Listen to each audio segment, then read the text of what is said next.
Aprendemos de acuerdo con la secuencia lógica de la ciencia, observando efectos que poco a poco van configurando nuestro mapa del mundo, y luego investigamos las causas. El problema es que si vamos a investigar solamente lo que se puede medir, seguramente no vamos a descubrir la verdadera extensión de la realidad. La luz y la materia son la parte que se puede medir, las referencias más firmes, pero la historia demuestra que solo son piedras de un castillo en el aire, y eso es de lo que hablaremos, después de revivir un viejo pensamiento enviado por Einstein a su amigo Michel Besso, en 1954. Todos estos 50 años de crianza consciente no me han acercado más a la respuesta a la pregunta, ¿qué son los cuantos de luz? Hoy en día todos los Tom, Dick y Harry piensan que lo saben, pero están equivocados. Considero bastante posible que la física no pueda basarse en el concepto de campo, es decir, en estructuras continuas. En ese caso, no queda nada de todo mi castillo en el aire, incluida la teoría de la gravitación, y del resto de la física moderna. ¿Y qué sabemos de la luz? Pues empezamos bien, porque ahora mismo no sabemos lo que es, pero sí podemos describir lo que creíamos que era, a medida que cambiábamos de opinión a lo largo de su historia. Para Newton estaba hecha de partículas que se dispersaban en todas direcciones, y lo justificaba porque la luz del sol nos alcanza superando el vacío, en el que todo el mundo suponía que no había nada. En los tiempos de Newton, todo el mundo sabía que allí donde no había nada tampoco había ondas, así que las ondas de luz, en el vacío, eran tan absurdas como agitar a una cuerda para llevarse a la onda que genera, dejando allí a la cuerda. Con el experimento de Young llegaron los primeros desacuerdos con las partículas de Newton, ya que no se podía explicar por qué se concentraban la mayor parte de ellas, justo en el medio de las rendijas que deberían atravesar, y en otras posiciones que no estaban alineadas con la fuente de luz y las ranuras. Todas las partículas deberían desviarse, como si las direcciones más probables estuvieran prohibidas por alguna causa desconocida, pero ¿cuál? Bueno, en los tiempos de Newton y Young no se podían detectar ni a las ondas ni a las partículas de luz, pero llenando lo que faltaba con imaginación, era evidente que las zonas brillantes coincidían con un patrón de interferencia de ondas. ¿Cierto? Existía siempre una longitud de onda que se ajustaba perfectamente a las bandas brillantes, porque las rectas que unen los puntos de corte de las ondas, apuntan justamente a las bandas brillantes que se observan. Según la razón de la época, el experimento de Young era una prueba de ondas, y permitía determinar la longitud de onda de la luz, en correspondencia con la separación entre las bandas brillantes. No se conocía ninguna evidencia directa, pero la prueba de Young era tan coherente con la versión ondulatoria, que solo los más exigentes mantendrían su escepticismo, así que no está muy claro por qué seguía defendiendo Newton su hipótesis de partículas. ¿Quién sabe? Tal vez por exigente, tal vez porque las ondas no eran su apuesta, o tal vez porque presentía que, tarde o temprano, se pondría de nuevo en entredicho a la hipótesis de las ondas. Nuevos experimentos de difracción ayudaron a zanjar el asunto de forma definitiva, o eso pensaban, así que se daba por hecho que allí donde solo parecía existir vacío, tenía que haber algo desconocido, cuyas oscilaciones recorrían el espacio en forma de ondas de luz. Ahora no, pero en los tiempos de Young todo el mundo lo entendía, la luz era una onda, y existía un medio extraño que llenaba el espacio vacío, al que llamaron éter. En las ondas existe una relación entre su intensidad y el número de dimensiones en las que se propagan, y eso es importante, porque si conocemos esa relación en el caso de la luz, entonces debería decirnos cuántas dimensiones existen en el vacío que nos envuelve. Con Einstein se aceptó el tiempo como una cuarta dimensión, y ahí están ahora los teóricos de cuerdas, diciendo que su mejor apuesta contempla 11 dimensiones, o muchas más. También están ahí algunos teóricos de la gravedad, y algunas teóricas, diciendo que la gravedad es tan débil porque se propaga en más dimensiones que las interacciones electromagnéticas y nucleares. Y bueno, cuando lo dicen algunos físicos de prestigio, da la impresión de que puede ser cierto, así que intentaremos dar algunas nociones básicas para que tengamos algunos argumentos de juicio, no sea que las opiniones de prestigio sean igual de peregrinas que las ocurrencias que se pasan por la cabeza de cualquiera, por casualidad. Es evidente que la energía de una onda se reparte a medida que se expande, y cuantas menos dimensiones participen, más concentrada seguirá su energía y más intensa será la onda. Por ejemplo, la onda de presión que impulsa una bala dentro de un cañón, es mucho más intensa porque toda su energía es enfocada en una sola dirección.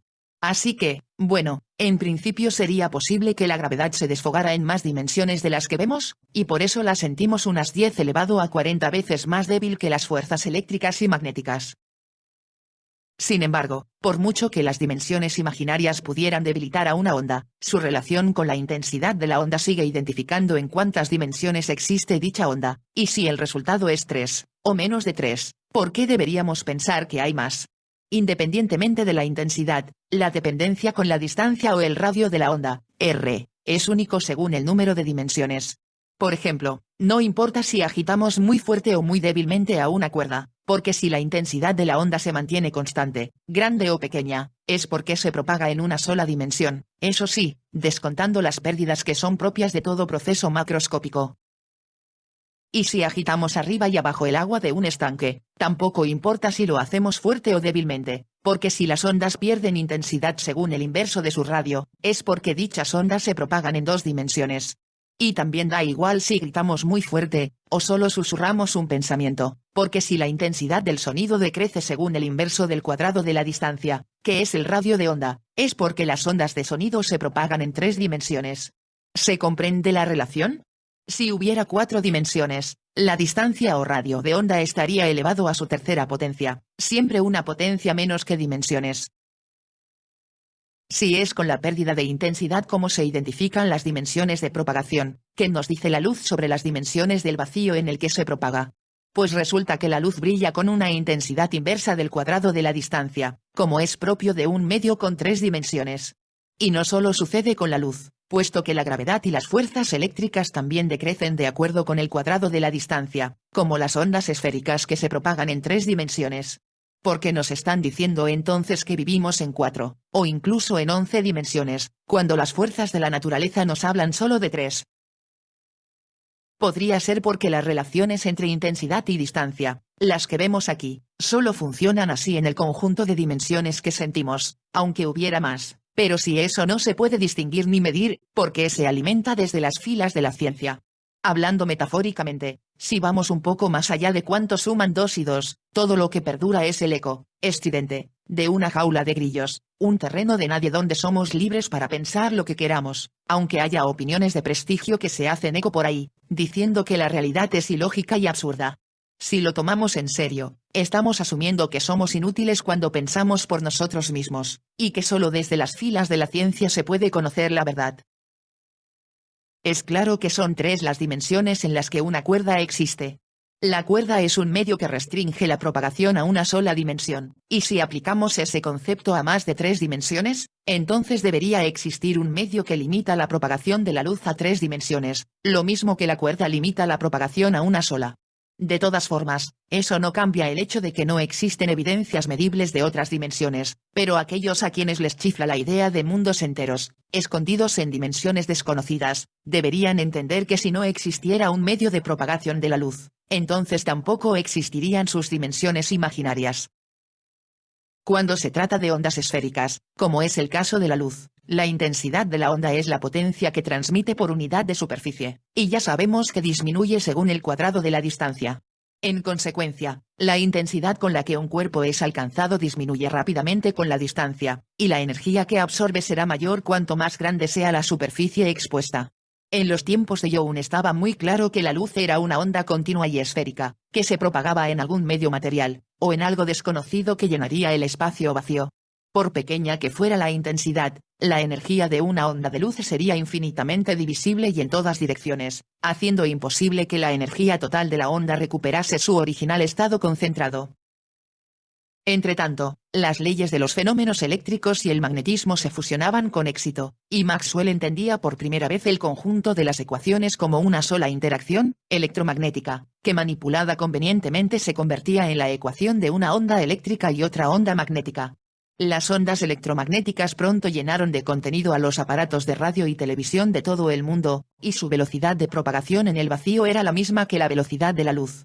Si podían reflejarse, refractarse, difractarse y crear interferencias, y tenían la misma velocidad que la luz, Maxwell entendió claramente que había encontrado la naturaleza matemática de la luz visible, una estrecha banda de frecuencias en el inmenso espectro de radiación electromagnética, desde las ondas de radio hasta los rayos gamma procedentes de núcleos atómicos. ¿Quién les hubiera dicho a los contemporáneos de Maxwell, incluido Einstein, que la luz tampoco era una onda? Ya quisieran los físicos de ahora, los que investigan el Big Bang, la energía oscura o la expansión acelerada del universo. Ya quisieran reunir tantas evidencias como reunieron Maxwell y sus contemporáneos acerca de las ondas de luz. Pero así son las cosas, era imposible imaginar más evidencias, no había ni una remota sombra de duda y, a pesar de todo, estaban construyendo un castillo en el aire. En aquellos tiempos, las ondas no se colapsaban como si el tiempo corriese al revés, ni existían ondas sin medio, así que podían estar muy equivocados pero no eran hospitalarios con las paradojas, no al menos como el insensato que aloja un zorro en su gallinero. ¿Por dónde se coló entonces el zorro? ¿Por dónde se coló la paradoja que abrió la puerta y dejó entrar a todas las demás? En principio, la evidencia del experimento de Young y otros experimentos de difracción, no estaba en las ondas de luz sino en el patrón de claros y oscuros. Parecían tan evidentes como las ondas en el agua, pero las ondas que se propagan en el vacío son parte del vacío, son parte del mundo que no vemos ni medimos, pero existe. Y la segunda evidencia que resultaría ser falsa estaba en la teoría electromagnética, porque siendo correcta en lo que se refiere a la propagación de la luz, a nadie se le había ocurrido que podía ser incorrecta cuando la luz es emitida o absorbida por la materia. Cuando se revisan las evidencias de los experimentos, hay casi siempre algún agujero por el que se puede colar un zorro, hay una seguridad falsa en que demuestran cosas evidentes, pero hasta las evidencias nos engañan. No lo sabían, pero estaban construyendo un castillo en el aire, que tarde o temprano tenía que dejar alguna huella, y una de las más evidentes tiene que ver con la forma de oscilar del vacío, en el que se propaga la luz. Para entender el problema necesitamos una breve incursión técnica que nos aclare la diferencia entre ondas transversales y longitudinales. El ejemplo de una cuerda es el más claro. Cada punto de la cuerda oscila arriba y abajo y transmite su efecto al punto siguiente, con el resultado de una onda que se propaga. Las ondas que se propagan en una cuerda son transversales, porque las partículas de la cuerda oscilan perpendicularmente a la dirección de propagación de la onda. También son transversales las ondas que se propagan en la superficie del agua, ya que las partículas de agua suben y bajan mientras la onda se expande horizontalmente. Se diferencia de la cuerda en que funciona en dos dimensiones, y por eso se reduce su amplitud al expandirse, porque la energía de la onda se debe repartir en una extensión cada vez más grande.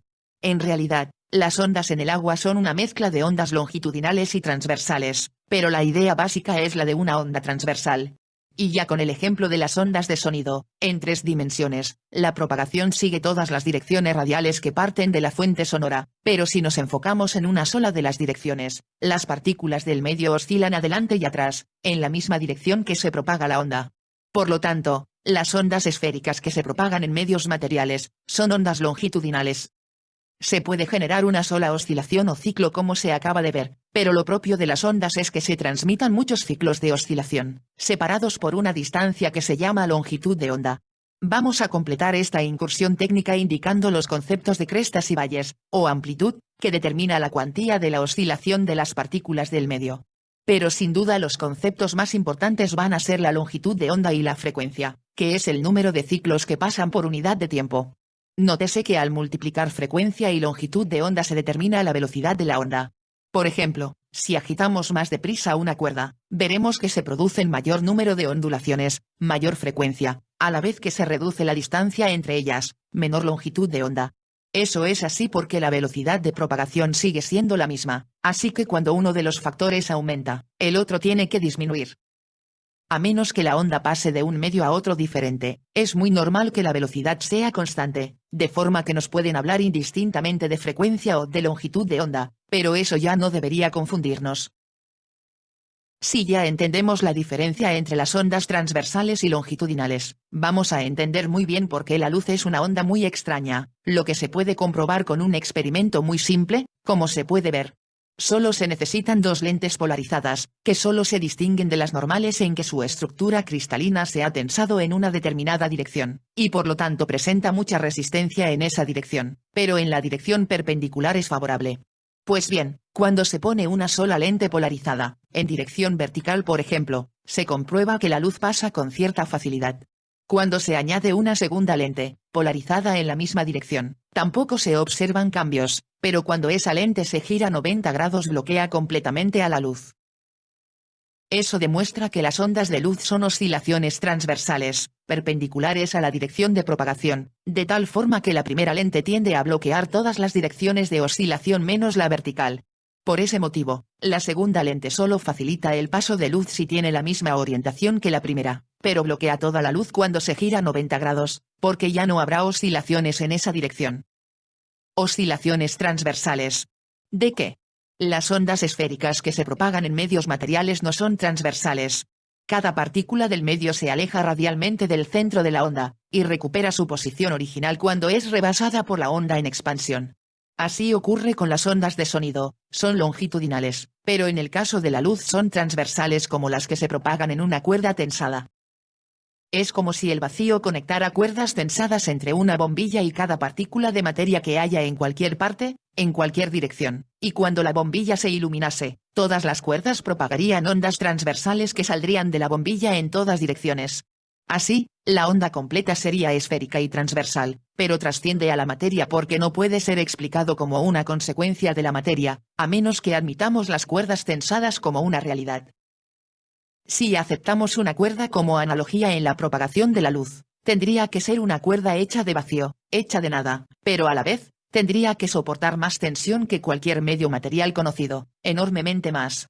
Eso es así porque las ondas en una cuerda se propagan con más velocidad cuanto mayor sea su tensión, así que si hablamos de la luz, que es mucho más rápida que cualquier onda mecánica, también su medio de propagación debería estar mucho más tensado que cualquier cosa conocida. Cualquier medio conocido no soportaría ni de lejos las increíbles velocidades y frecuencias de la luz, ni propagaría ondas durante miles de millones de años con una energía que se mantiene tal cual, sin pérdidas. Si el éter existía tenía que ser muy extraño, y sin embargo no había nadie que cuestionara su existencia, porque la teoría electromagnética era una teoría de ondas. ¿De qué realidad nos habla la luz, si es una onda esférica y transversal, que es impropia de medios materiales?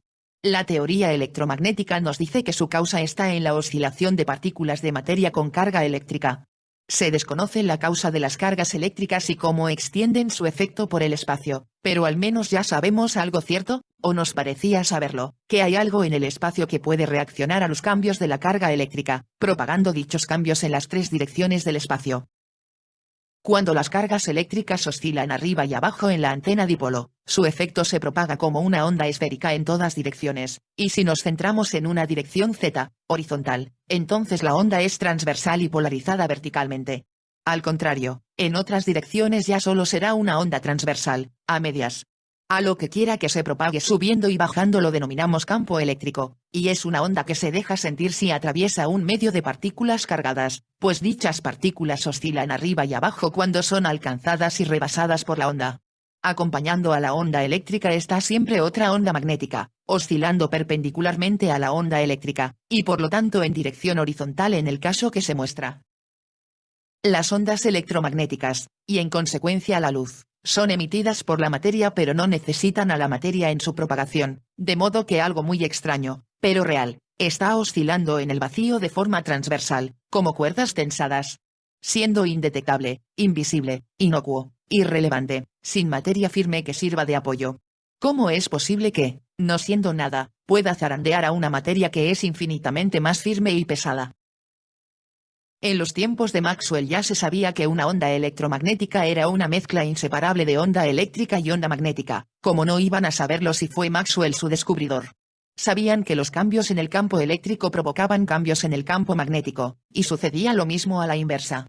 Eso significa que la onda electromagnética se realimenta y se sostiene a sí misma, reaprovechando energía que las ondas mecánicas perderían sin remedio. Ya lo sabían, pero eso no les parecía ninguna prueba de que sobraba el medio de propagación de la luz, porque si la realidad física no estuviera en el medio, entonces debería estar en las ondas, y eso no resolvía el misterio de la realidad física de la luz.